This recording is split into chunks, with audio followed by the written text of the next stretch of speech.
लक्षवेधी क्रमांक 8 राजन नाईक। अध्यक्ष महोदय, लक्षवेधी क्रमांक 8 अध्यक्ष महोदय वितरित केल्याप्रमाणे। अध्यक्ष महोदय, स्पेसिफिक सन 2006-2009 या 3 वर्षाच्या कालखंडामध्ये तत्कालीन नालासोपारा नगरपालिकेच्या हद्दीतील मौजे आचोळे येथील एसटीपी आणि डम्पिंग ग्राउंडसाठी आरक्षित असलेल्या खासगी जागेवर विकासकाने अनधिकृत इमारती उभ्या करण्याचे काम केले। सन 2009 मध्ये महापालिका स्थापन झाल्यानंतर महापालिकेतर्फे त्या बिल्डिंगला घरपट्टी, पाणीपट्टी आकारण्यात आली व इतर नागरी सुविधा देण्यात आला। अध्यक्ष महोदय, येथील नागरिकांनी आपल्या कष्टाचे, मेहनतीचे पैसे लावून तेथे घर घेतले आणि ते सुखात राहत होते। अध्यक्ष महोदय, परंतु 2022 मध्ये त्या जागा मालकाने आपल्या प्रतिनिधीतर्फे न्यायालयात धाव घेऊन माझ्या जागेवर अधिकृत बांधकाम झाल्याचे सांगितले।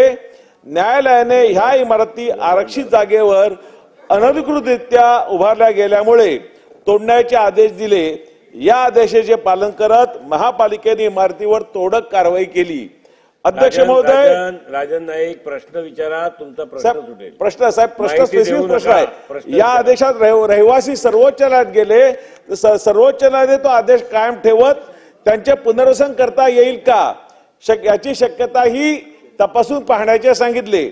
माझा स्पेसिफिक प्रश्न अध्यक्ष महोदय असा आहे की येथील लोकांचे पुनर्वसन केले पाहिजे। 2 वर्षापूर्वी म्हणजे 2 दिवसापूर्वी कल्याण डोंबिवलीमध्ये जसा कल्याणी डोंबिवलीमध्ये जी 65 बिल्डिंग होत्या त्या संदर्भात तो निर्णय झाला। त्या संदर्भात 3 निर्णय झाले। एक, तिथे जर अनधिकृत इमारती असतील त्या अधिकृत कशा प्रकारे केल्या जातील ह्याविषयी चर्चा झाली। ज्या बिल्डिंग अनधिकृत आहेत परंतु आरक्षित जागेवर आहेत तर तिथले आरक्षण हटवण्याच्या दृष्टीने विचार झाला। त्याचप्रमाणे ज्या जमिनी, ज्या बिल्डिंग तोडता येणार नाहीत, इल्लीगल पण तोडता येईल, तिथे पुनर्वसन कसं करता येईल ह्या दृष्टीने विचार झाला। त्याचप्रमाणे माझ्या नालासोपारा मतदारसंघातील हे जवळजवळ 2,500 कुटुंब आहेत, त्याचाही विचार पुनर्वसनासाठी करण्यात यावा ही एक माझी आग्रही मागणी आदरणीय मंत्री महोदयाकडे राहील। धन्यवाद। अध्यक्ष महोदय, सन्मान्य सदस्यांनी वसई विरार महानगरपालिकेतल्या घरांबद्दल जो या ठिकाणी मुद्दा उपस्थित केलाय, एक पहिली गोष्ट अशी की त्यांनी स्वतःच सांगितलं की ही महानगरपालिका 3 जुलै 2009 ला स्थापन झाली आणि त्याच्या अगोदर सिडको असताना त्या संपूर्ण परिसरामध्ये जवळजवळ 41 इमारती त्या तिथे बांधल्या गेल्या। त्याच्यानंतर महानगरपालिका झाली, महानगरपालिकेनं पाणी जोडलं, सगळं झालं, परंतु सुप्रीम कोर्टानं स्पष्ट असे निर्देश दिले की हे अनधिकृत बांधकाम आहे, त्याच्यामुळं तिथे जे काही सुमारे 8,000 लोक राहतात त्यांची घरं डिमॉलिश करावी अशा पद्धतीनं स्पष्ट निर्देश सुप्रीम कोर्टाचे होते। त्या पद्धतीने ही कारवाई झालेली आहे। परंतु सन्मान्य सदस्यांनी जे उदाहरण दिलं ते उदाहरण आणि हे याच्यामध्ये जमीन आसमानाचा फरक आहे। याच्यामध्ये पुनर्विकास जर करायचा असेल आणि त्यांचं पुन्हा त्यांना घरं द्यायची असतील तर याच्यामध्ये मला असं वाटतं की महसूल मंत्री चंद्रकांत बावनकुळे साहेबांनी काही दिवसापूर्वी एक बैठक घेतलेली आहे एक धोरण निश्चित करण्यासाठी। त्याच्यासाठी काहीतरी धोरण निश्चित करावं लागेल। त्यासाठी म्हाडाला बरोबर घ्यावं लागेल, सिडकोला बरोबर घ्यावं लागेल, त्या सगळ्या एजन्सीना बरोबर घेऊन हे आपण पुनर्वसन करू शकतो का याची तपासणी करावी लागेल आणि तपासणीनंतरच योग्य तो निर्णय घ्यावा लागेल। परागळवणे मंत्री महोदयांनी आताही म्हटलंय, लेखी उत्तरात सुद्धा दिलंय की या संदर्भामध्ये कुठलंही धोरण नाही। मुळात अध्यक्ष महोदय, सर्वोच्च न्यायालयाच्या आदेशानुसार ह्या इमारती पाडल्या खरं आहे, परंतु अध्यक्ष महोदय सर्वोच्च न्यायालयाने आवडसाहेब चला प्रश्न विचारायचे, चला विचारतायत सदस्य, प्रश्न विचारतायत चला कमाल आहे आवडसाहेब, चला आपण विचारा प्रश्न। खाली बसून बोलतायत त्याच्याकडे बघू नका। माझा माईक वरच्या आवाजापेक्षा तुम्ही खाली बसून बोलताय तो आवाज जास्ती आहे, त्यामुळे मला थोडा त्रास होतो। प्लीज अध्यक्ष महोदय, सर्वोच्च न्यायालयाने स्वतः ह्याच आदेशामध्ये असे निर्देश दिले की यांचं पुनर्वसन करता येऊ शकतं का याची पडताळणी प्राधिकरणाने करावी। त्यामुळे सर्वोच्च न्यायालयाने हे सुद्धा म्हटलंय की यांचं पुनर्वसन करावं। अध्यक्ष महोदय, यामध्ये काय ही सगळी मिलीभगत आहे।